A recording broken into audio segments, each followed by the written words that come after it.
नमस्कार, स्वागतम, जय हिंद साथियों। स्वागत है आपका अपने YouTube चैनल समदर्शी हेडू इन विजन। दोस्तों, अभी हम लोग बात कर रहे हैं स्वतंत्रता संग्राम की। बीपीएससी प्री के लिए स्वतंत्रता संग्राम जो है वह बहुत ही महत्वपूर्ण हो जाता है, क्योंकि यहाँ से बहुत सारे सवाल किए जाते हैं हिस्ट्री सेक्शन। और हम लोग बात कर रहे हैं स्वतंत्रता संग्राम। स्वतंत्रता संग्राम में हम लोगों ने 1857 का विद्रोह देखा। फिर उसके बाद हम लोगों ने कांग्रेस से जो जितने भी पूर्ववर्ती संगठन जो महत्वपूर्ण थे उन सब के विषय में देखा। उसके बाद हम लोगों ने कांग्रेस का गठन किया। फिर कांग्रेस के महत्वपूर्ण अधिवेशनों को हम लोगों ने देख लिया। अब हम प्रारंभ करते हैं अपने टॉपिक को। और हमारा जो टॉपिक है वह क्या है, तो वह है भारतीय राष्ट्रीय आंदोलन। भारतीय राष्ट्रीय आंदोलन यानी कि भारत का स्वतंत्रता संघर्ष, ये हमारा टॉपिक है। अब हम इस टॉपिक को प्रारंभ, तो देखिए, जब हम इस टॉपिक को प्रारंभ करते हैं तो चूंकि ये जो टॉपिक है ना, ये टॉपिक बड़ा ही उलझा हुआ है। इसको कायदे से इसका एक सिरा पकड़ करके फिर इस टॉपिक को सुलझाना पड़ेगा, क्योंकि अगर जरा सा भी इधर उधर हुआ तो फिर ये टॉपिक जो है वो खिचड़ी हो जाता है। तो सबसे पहले हम क्या करते हैं, इसको दो भाग में बांट लेते हैं। जो हमारे पढ़ाई का तरीका होगा वह क्या होगा, तो वह होगा, इसको हम दो भाग में बांट लेंगे। पहला होगा गांधी से पूर्व, यानी कि जब मोहनदास करमचंद गांधी का भारत की राजनीति में पदार्पण होता है तो उससे पहले का जो भारत का राष्ट्रीय आंदोलन था। और फिर उसके बाद हम देखेंगे गांधी युग।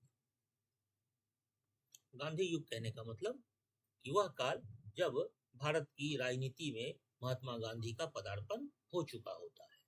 इस दो भाग में इसको हम बांटते हैं। अब देखिए, ये जो गांधी से पूर्व का काल है तो इसको हम कब से कब तक मानेंगे। तो आपको पता है कि कांग्रेस की जो स्थापना हुई वह 1885 ईस्वी में हो गई। और महात्मा गांधी का जो भारतीय राजनीति में पदार्पण होता है, भारतीय राजनीति में प्रवेश होता है, तो वह कब होता है, तो वह होता है 1919 ईस्वी में। यानी कि 1885 से लेकर के 1919 ईस्वी तक का जो काल होगा वह क्या होगा, तो वह गांधी से पूर्व का काल होगा। फिर 1919 ईस्वी से लेकर के 1947 तक, यानी कि भारत की आजादी तक का जो काल होगा वह कौन सा काल होगा, तो वह काल होगा गांधी। क्लियर है। अब देखिए, अब जो ये हमारा गांधी से पूर्व का काल है इसको भी हम बांट लेते हैं। इसको हम बांटते हैं दो भाग। इसको हम दो भाग में बांटते हैं। पहला जो भाग होगा वह भाग कहलाएगा उदारवादी काल। इसी को हम नरमपंथी काल भी कहते हैं। इसी को हम नरमपंथी काल भी कहते हैं। ठीक है। यह कब से कब तक होगा, तो यह 1885 ईस्वी से लेकर के 1905 ईस्वी तक। फिर जो अगला काल होगा इसको हम राष्ट्रवादी काल भी कहते हैं, या फिर इसको हम गरमपंथी काल भी कहते हैं। इसको हम गरमपंथी काल भी कहते हैं। इसका जो कालखंड होगा वह क्या होगा, तो वह होगा 1905 ईस्वी से लेकर के 1919 ईस्वी तक। यहाँ तक क्लियर। अब देखिए, ये जो 1885 से 1905 ईस्वी तक का काल है, तो इस काल में ऐसी कोई घटना नहीं घटती है, या फिर इस काल में ऐसा कोई बदलाव हमको देखने को नहीं मिलता है। तो इसको हम एक साथ पढ़ेंगे। फिर जब हम 1905 से लेकर के 1919 तक के कालखंड को देखते हैं तो यहाँ पर हमको भारत की राजनीति में भी और विश्व की राजनीति में भी बहुत बड़ा बदलाव देखने को मिलता है। यहाँ पर एक परिवर्तन का हमको तत्व दिखता है। तो जहां पर भी हमको परिवर्तन का तत्व दिखता है तो उसको हम क्या करते हैं, सेपरेट कर लेते हैं अलग अलग भागों में।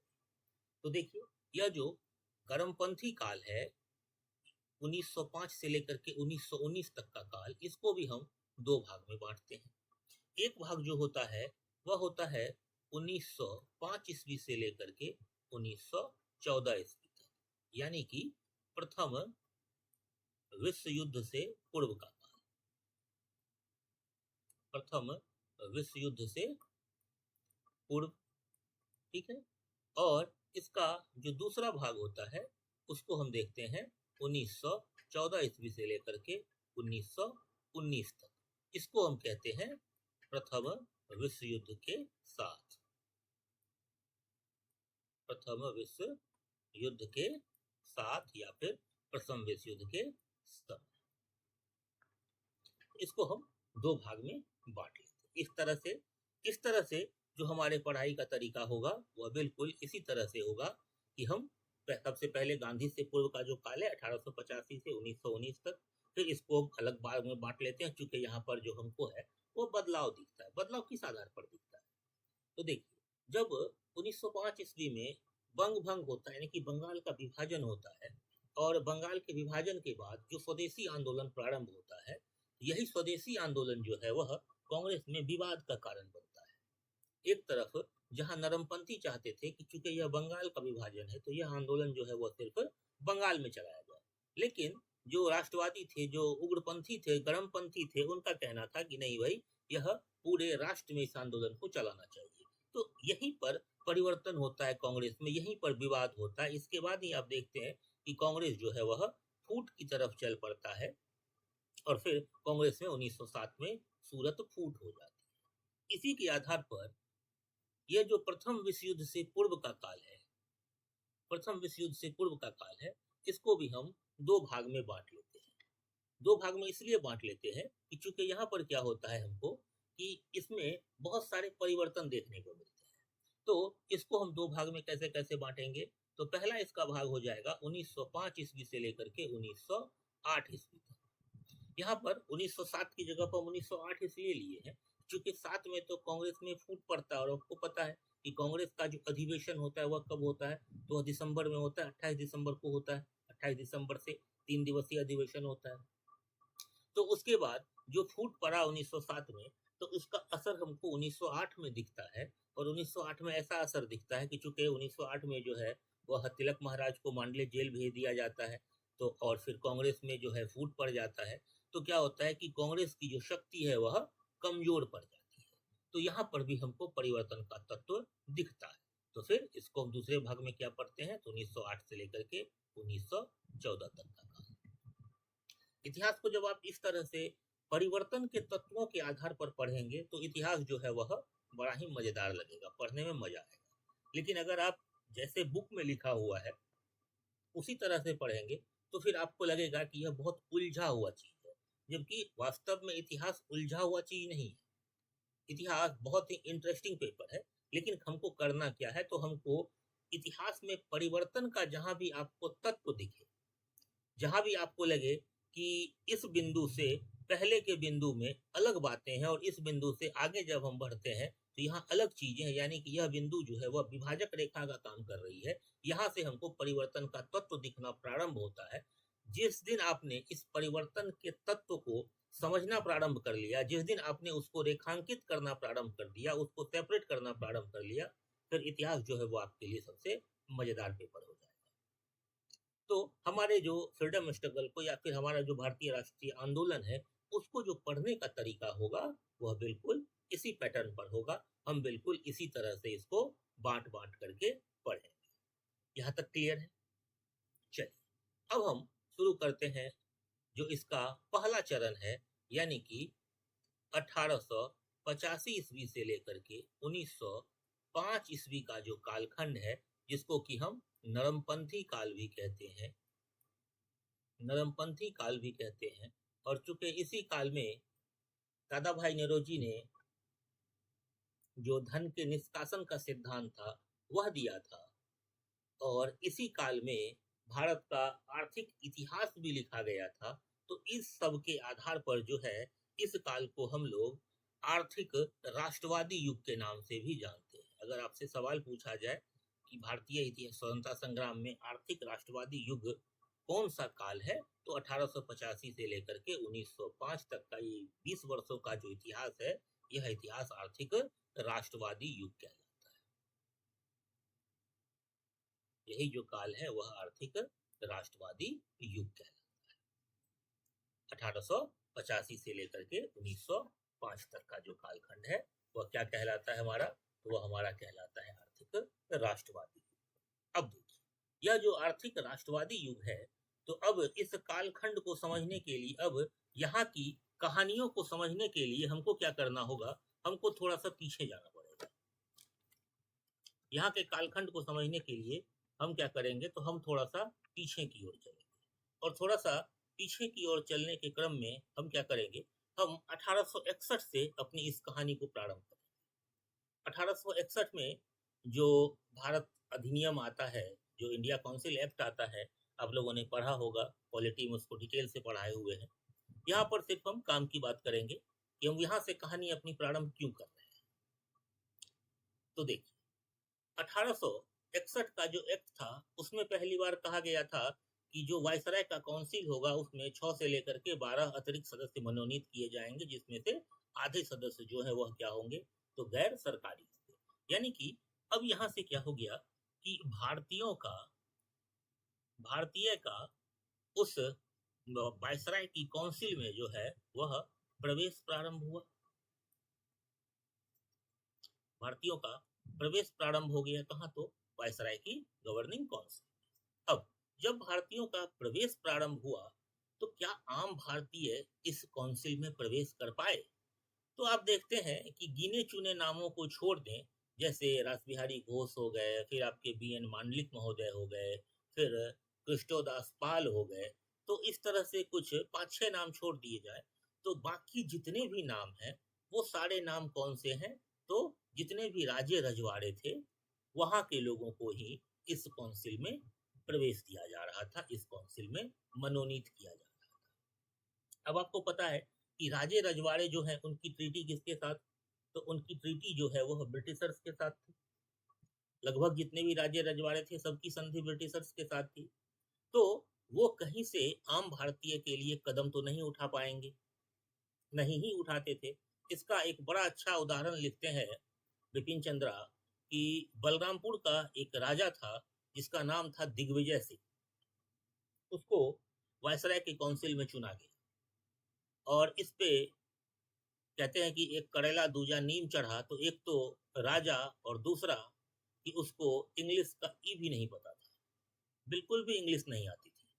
और जब उससे उसके किसी रिश्तेदार ने पूछा था कि फिर आप जब आप इंग्लिश समझते नहीं हो तो भाई आप वोट कैसे करते हो, आपको किस तरफ वोट देना है, आप यह कैसे फैसला करते हो?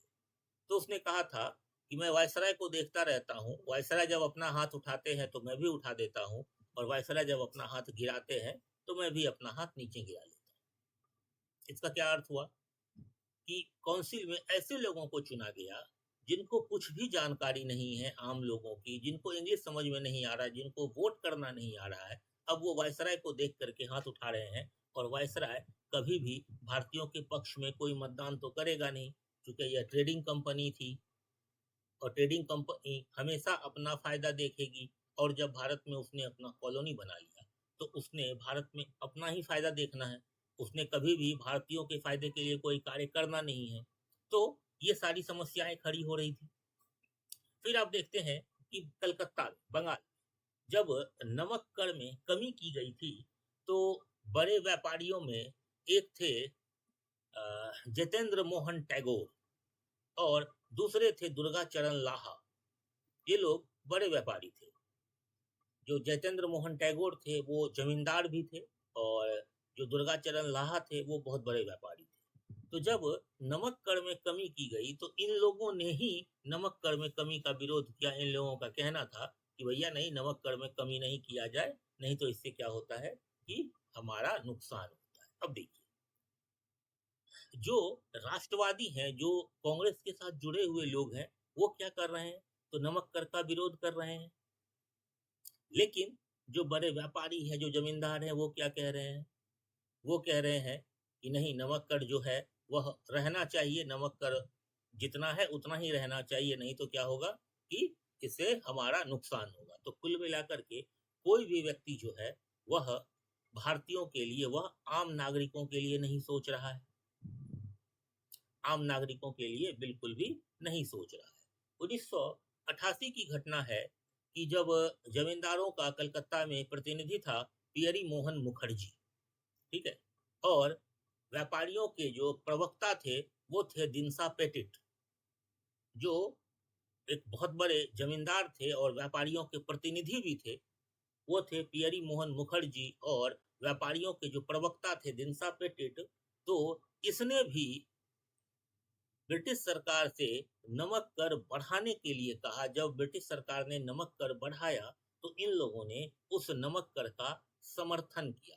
उन लोगों ने नमक कर का विरोध नहीं किया बल्कि उसका समर्थन किया और कहा कि नहीं, नमक कर जो है वह बढ़ना ही चाहिए। तो इससे क्या हो रहा है कि जो आम जनमानस की आवाज है वह तो दब रही है, उसको कोई उठाने वाला नहीं है।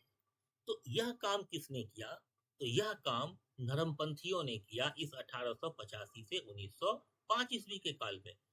आज बहुत सारे लोग इस काल की आलोचना करते हैं, कहते हैं कि नरमपंथियों ने भारत के लिए कुछ नहीं किया, जबकि सच्चाई ठीक इसके विपरीत है।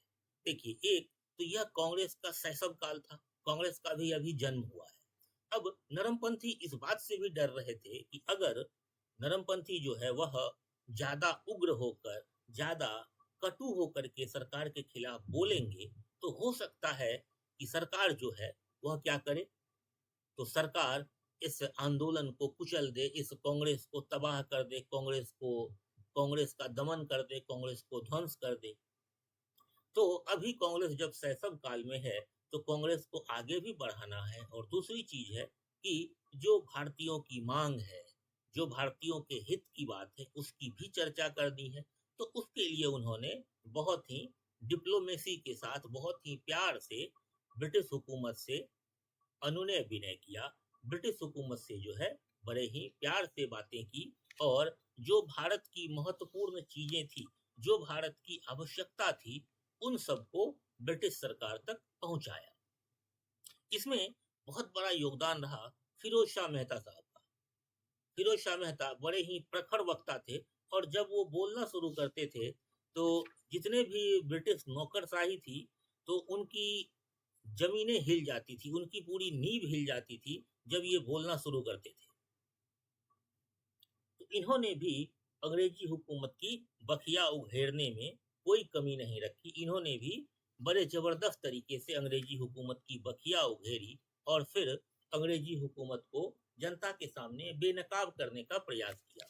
अंग्रेजी हुकूमत की कुछ इस तरह की बातें भी हो गई जो कि सुनने में अटपटी लग रही थी, जो कि बिल्कुल अटपटी बात थी। जैसे एक घटना घटती है 1901 ईस्वी में। बंबई की जो विधान परिषद है इसने एक नियम बनाया कि किसान को जमीन से बेदखल कर दिया जाए, यानी कि भूमि का जो स्वामित्व है वह किसानों से ले लिया जाए और वह किसको दे दिया जाए, तो ब्रिटिश हुकूमत को। और इसके पीछे जो उन्होंने तर्क दिया वह तर्क इतना बेहुदा, इतना बचकाना तर्क था जिसको सुन करके कोई भी कह सकता है कि ब्रिटिशर्स की जो मंशा है वह किस तरह की मंशा थी, कितनी घटिया मानसिकता के साथ वो लोग भारत पर शासन करना चाह रहे थे। इसके पीछे उन्होंने तर्क दिया कि भारतीय जो है वह अपने शादी विवाह में, खास करके अपने शादी में सिर्फ दिखावे के लिए अनाप शनाप खर्च करते हैं। यानी कि भारतीय सिर्फ दिखावा करते हैं और शादी में अनाप शनाप खर्च करते हैं जिसकी कोई आवश्यकता नहीं है। और चूंकि भारतीय किसान गरीब हैं तो उस खर्च को पूरा करने के लिए वो अपने जमीन को बेच देते हैं और जमीन को बेच करके वो जो है वह गरीबी के चक्र में और फंसते चले जाते हैं।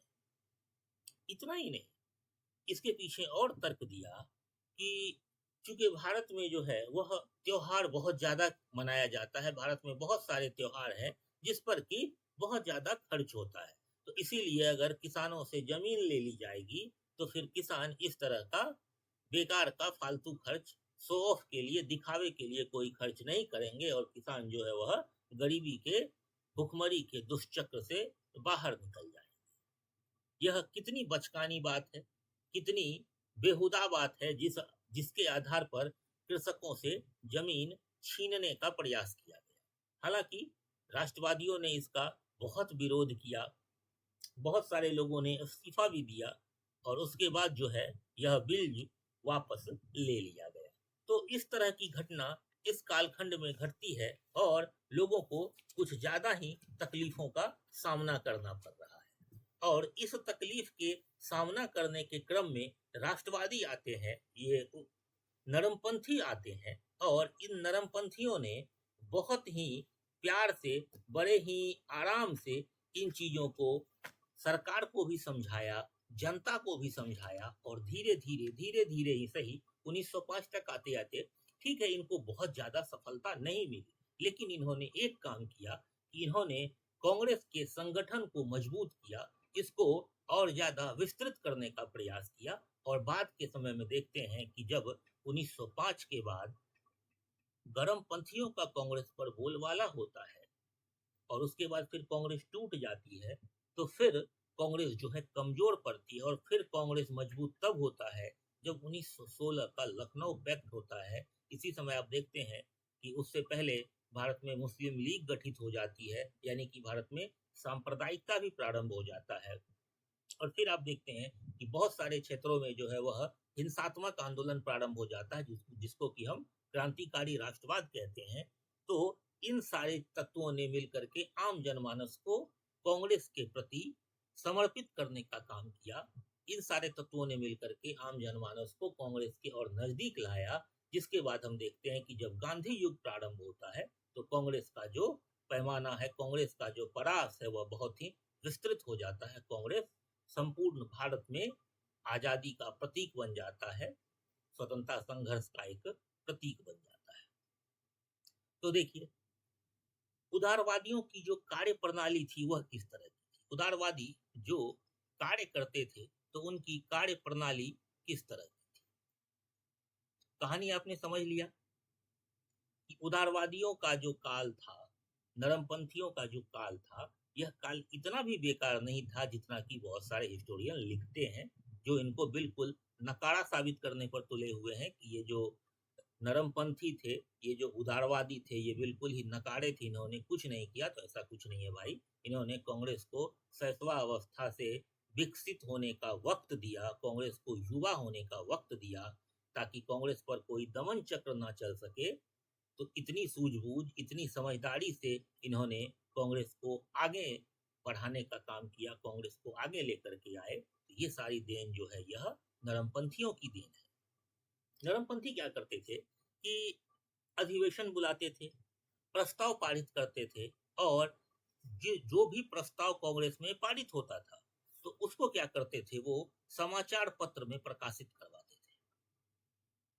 इसको समाचार पत्र में प्रकाशित करवाते थे ताकि आम जनता जो है इस चीज से अवगत हो सके कि कौन से प्रस्ताव पारित हुए हैं और इससे जनता की क्या भलाई है। फिर ये लोग जो है अपने प्रार्थना पत्र से अपने प्रार्थना पत्र से ब्रिटिश सरकार को अवगत कराते थे, ब्रिटिश सरकार को बताते थे कि हमको क्या क्या चाहिए। प्रार्थना पत्र के माध्यम से ये अपनी मांग को सरकार के समक्ष रखते थे। उदारवादियों ने क्या किया कि 1887 ईस्वी में 1887 ईस्वी में दादा भाई नौरोजी की अध्यक्षता में एक समिति गठित की, जिसका नाम रखा भारतीय सुधार समिति। भारतीय सुधार समिति, भारतीय सुधार समिति उल्टा हो गया। ये भारतीय सुधार समिति जो है यह पूछा हुआ प्रश्न है, यह पूछा हुआ प्रश्न है कि भारतीय सुधार समिति का गठन कब हुआ, भारतीय सुधार समिति के अध्यक्ष कौन थे। ये दोनों सवाल पूछा गया है, ध्यान रखिएगा। 1887 में नरमपंथियों ने या फिर उदारवादी नेताओं ने अपनी मांग पूरी करवाने के उद्देश्य से भारतीय सुधार समिति का गठन किया था दादा भाई नौरोजी की अध्यक्षता में। और यह समिति कहाँ गठित की गई थी, तो यह समिति गठित की गई थी लंदन में। यह समिति गठित की गई थी ब्रिटेन, लंदन में। इस चीज को ध्यान में रखिएगा, यह भारत में नहीं बल्कि ब्रिटेन में गठित की गई थी 1887।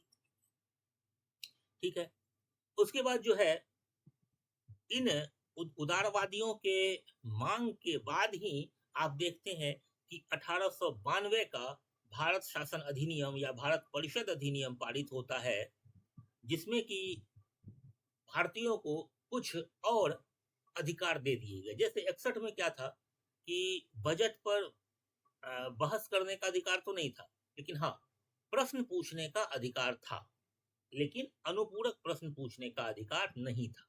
यहाँ पर बहस करने का भी अधिकार दे दिया गया। हालांकि मतदान का अधिकार यहाँ भी नहीं मिला और नरमपंथी इससे भी बहुत ज्यादा संतुष्ट नहीं हुए, लेकिन फिर भी उनके मांग को ध्यान में रखते हुए 1892 के अधिनियम में थोड़ा बहुत ही सही लेकिन प्रयास किया गया। फिर आप देखते हैं, अब जब कांग्रेस का चरित्र देखेंगे पूरे स्वतंत्रता संग्राम में, तो कभी आपको लगेगा कि कांग्रेस जो है वह सांप्रदायिक चरित्र का हो गया है, कभी आपको दिखेगा कि कांग्रेस जो है वह बिल्कुल न्यूट्रल है, पूरी तरह से धर्मनिरपेक्ष रहा है। तो यह 1885 से 1905, यह जो 20 वर्षों का काल था, इस वक्त कांग्रेस का जो चरित्र था वह पूरी तरह से धर्मनिरपेक्ष था। इस काल में कांग्रेस का जो चरित्र है, कांग्रेस का जो स्वरूप है, वह पूरी तरह से धर्मनिरपेक्ष है। कैसे? तो आप देखते हैं कि इसके अध्यक्ष एक पारसी भी बनते हैं, दादा भाई नौरोजी। फिर इसके अध्यक्ष जो है वह मुस्लिम भी बनते हैं, बदरुद्दीन तैयब जी। फिर इसके जो अध्यक्ष है वह ईसाई भी बनते हैं, जॉर्ज यूले। तो इस तरह से देखते हैं यह जो काल है, यह काल पूरी तरह से धर्मनिरपेक्ष काल है।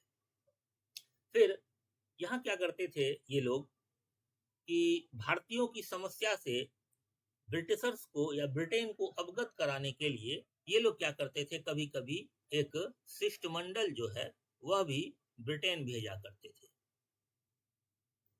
शिष्टमंडल ब्रिटेन भेजा करते थे ताकि ब्रिटेन जो है वह भारतीयों की समस्या से अवगत हो सके, भारतीयों की समस्या को समझ सके। फिर हम देखते हैं कि इसी समय जो रानाडे महोदय हैं, फिर जो रमेश चंद्र दत्त महोदय हैं, जैसे दादा भाई नौरोजी ने क्या किया कि धन के निष्कासन का सिद्धांत दिया, ठीक है, वेल्थ ड्रेन थियरी। फिर रानाडे ने क्या किया कि आधुनिक जो औद्योगिक विकास होता है, तो आधुनिक औद्योगिक विकास के महत्व पर बड़ा अच्छा लेख लिखा, भारतीयों को आधुनिक औद्योगिक विकास के विषय में समझाया कि भाई देखो, जहां जहां भी औद्योगिक क्रांति हुई वहां वहां विकास प्रारंभ हो गया, वहां वहां लोगों ने आजादी के विषय में सोचना शुरू कर दिया। अब देखते हैं कि जब औद्योगिक क्रांति हुई उसके बाद ही महिलाओं को समाज में बराबरी का दर्जा मिलना प्रारंभ हुआ। आप ब्रिटेन को देखें कि जब तक औद्योगिक क्रांति नहीं हुई थी तब तक ब्रिटेन में या यूरोप में भी महिलाओं की स्थिति कुछ खास अच्छी नहीं थी। महिलाओं की स्थिति वैसी ही थी जैसी भारत में थी। लेकिन जब औद्योगिक क्रांति हुई तो औद्योगिक क्रांति ने क्या किया कि औद्योगिक क्रांति ने मजदूरों के मांग को बढ़ा दिया। अब जो पुरुष मजदूर हैं वह ज्यादा धन ले रहे थे और महिला मजदूर जो थी वह कम धन पे काम करने को तैयार थी। तो औद्योगिक घरानों ने क्या किया, महिलाओं को काम पे रखना शुरू किया। जैसे ही महिलाओं की आर्थिक स्थिति ठीक हुई तो समाज में उनकी जो सामाजिक स्थिति है वह स्वतः ही ठीक हो जाती है।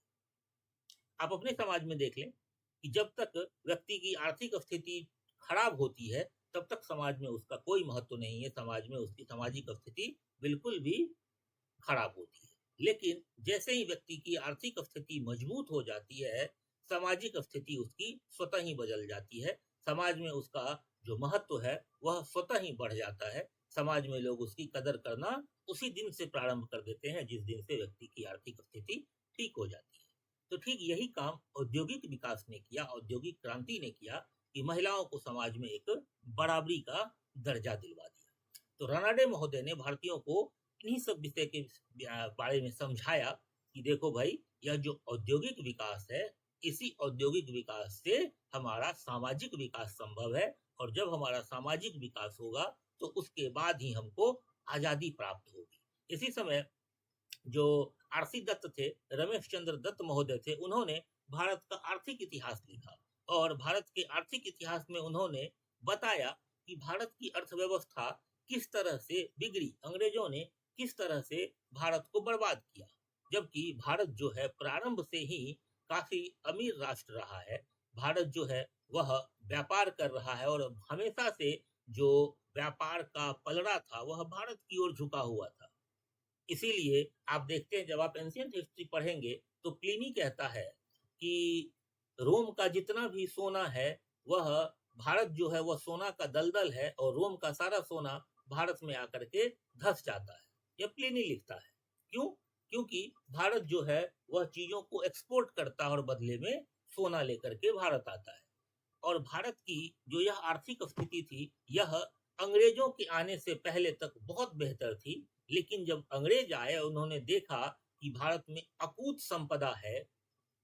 आप देखेंगे मध्यकाल में भी आप देखेंगे कि भारत पर जितने भी विदेशी आक्रमण हुए हैं वह इसलिए नहीं हुए हैं कि भारत में धर्म पर परिवर्तन करवाना है या फिर भारत में कुछ और करना है। नहीं, उनका एकमात्र मकसद रहा है कि भारत से धन लूटना है। क्यों भाई? क्योंकि भारत के पास अकूत संपदा है।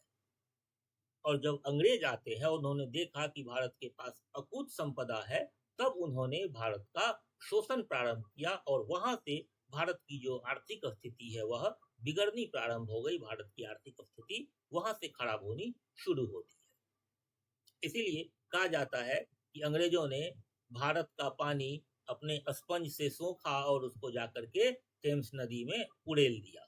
यानी कि भारत से सारा धन उठाया और लंदन के डेवलपमेंट में लगा दिया। तो लोगों को इन सारे चीजों से अवगत किसने कराया? तो इन सारे चीजों से अवगत इन्हीं नरमपंथियों ने कराया। इसीलिए इस काल को हम लोग आर्थिक राष्ट्रवादी युग भी कहते हैं। और आप देख रहे हैं कि नरमपंथियों ने इतने सारे कार्य किए, तो आखिर आप ये नहीं कह सकते हैं किसी भी कीमत पर कि नरमपंथी जो है वह नकारे थे, निकम्मे थे, उन्होंने कुछ नहीं किया। ऐसा बिल्कुल नहीं है। उन्होंने अपने स्तर पर बहुत सारे काम किए, लोगों को जागरूक करने का प्रयास किया। और सबसे बड़ी बात है कि कांग्रेस को बचा करके उन्होंने निकाला, कांग्रेस को विकसित होने का उन्होंने अवसर दिया। तो ये सारे काम जो है वह राष्ट्रवादियों के द्वारा किए गए। हालांकि राष्ट्रवादियों की, सॉरी, नरमपंथियों की कुछ सीमाएं थी। नरमपंथियों की जो है वह कुछ सीमाएं थी। नरमपंथियों की सीमाएं क्या क्या थी भाई? नरमपंथियों की क्या क्या सीमाएं थी? तो उनकी सीमाएं थी, पहला बात तो अभी तक कांग्रेस जो है वह आम जनता का संस्था नहीं बन पाया। कांग्रेस अभी तक गिने चुने लोग और जितने बुद्धिजीवी लोग थे उनका ही संस्था बन के रहा। कांग्रेस अभी तक आम जनमानस तक अपनी पहुंच को नहीं फैला पाया। ये उनकी एक सीमा थी। दूसरा जो है कि ये जो उदारवादी थे या ये जो नरमपंथी थे, तो इनके अंदर दो भावना थी। पहली तो देशभक्ति की भावना थी ही थी। दूसरी, इनके अंदर राजभक्ति की भी भावना थी। अब एक तरफ आप देशभक्ति कर रहे हैं और दूसरी तरफ आप राजभक्ति कर रहे हैं। दोनों अपने आप में दो विरोधाभास चीजें हैं। राजभक्ति मतलब ब्रिटेन की भक्ति, देशभक्ति मतलब भारत के लिए सोचना। तो दो विरोधाभासी चीजें जो है इनके अंदर थी। और इसी कारण जो है ये लोग अपने उद्देश्य में बहुत ज्यादा सफल नहीं हो पाए। और चूंकि राजभक्ति और देशभक्ति दोनों चीज इनके अंदर थी, तो देशभक्ति कहीं ना कहीं दब गई और राजभक्ति जो है वह उठ करके ऊपर आ गई। इसीलिए ये लोग पूरी तरह से अपने उद्देश्य में सफल नहीं हो पाए। लेकिन हम ये नहीं कह सकते हैं कि ये लोग नकारे थे या इन्होंने कुछ नहीं किया। तीसरा चीज है कि इन लोगों को लगता था कि ब्रिटिशर्स जो है वह बहुत ही न्यायप्रिय है। इनको अंग्रेजों की न्यायप्रियता पर पूरा भरोसा था। इनको लगता था कि जो ब्रिटिशर्स हैं वो बहुत ही न्यायप्रिय हैं। और जब महारानी को यह पता चलेगा कि भारत में बहुत जुल्म हो रहा है, भारत के लोग जो है वो बहुत खराब सिचुएशन में रह रहे हैं, खराब परिस्थिति में रह रहे हैं, तो महारानी इसके लिए जरूर कदम उठाएगी, भारतीयों के भले के लिए जरूर सोचेगी। लेकिन ये बात ये लोग भूल गए कि अंग्रेज जो है वह चूंकि भारत को अपना कॉलोनी बनाए हैं, भारत को अपना उपनिवेश बनाए हैं, तो पहले वो अपने हित को देखेंगे। जहां उनका स्वार्थ सिद्धि होगा वह पहले उस चीज को देखेंगे, भारत के हित को वो बहुत बाद में देखेंगे। ये इनकी एक सीमा थी। फिर दूसरी चीज थी कि चूंकि नरमपंथी क्या करते थे, प्रार्थना करते थे या याचना करते थे। वो महारानी के सामने हाथ फैला करके खड़े हो जाते थे कि जो हो तो आप ही हो, अब आप ही दो हमको। और महारानी जो है, ब्रिटेन जो है वह इन मांगों पर कभी भी ध्यान दिया ही नहीं, क्योंकि ये लोग और कुछ करते नहीं थे, सिर्फ प्रार्थना करते थे, अनुनय विनय की नीति थी इनकी, तो इसीलिए उन्होंने इस पर बहुत ज्यादा ध्यान नहीं दिया। एकमात्र व्यक्ति थे गोपाल कृष्ण गोखले, जिन्होंने कहा था कि अब लगता है हमको व्यक्तिगत बलिदान करना पड़ेगा, ऐसे अंग्रेज जो है वह हमारी बात नहीं सुनेंगे। हालांकि बाकी जितने भी कांग्रेस के नेता थे उन्होंने इस चीज को इग्नोर कर दिया, और यह जो बलिदान की भाषा है यह इस काल में सफल नहीं हो पाई, इस काल में आ ही नहीं पाई। जबकि सच्चाई यही थी कि अंग्रेज जो है वह अनुनय विनय की भाषा समझते ही नहीं थे। अंग्रेज सिर्फ और सिर्फ दबाव और शक्ति की भाषा समझते थे। जो भाषा इनको समझाई मोहनदास करमचंद गांधी ने, जो भाषा इनको समझाई जवाहरलाल नेहरू ने, जो भाषा इनको समझाई सरदार पटेल ने, अंग्रेज जिस भाषा में समझते थे इन लोगों ने अंग्रेजों को उसी भाषा में समझाया, जिसकी चरम परिणति कब हुई? तो 15 अगस्त 1947 को, जब हम आजाद हुए। क्लियर है? ये था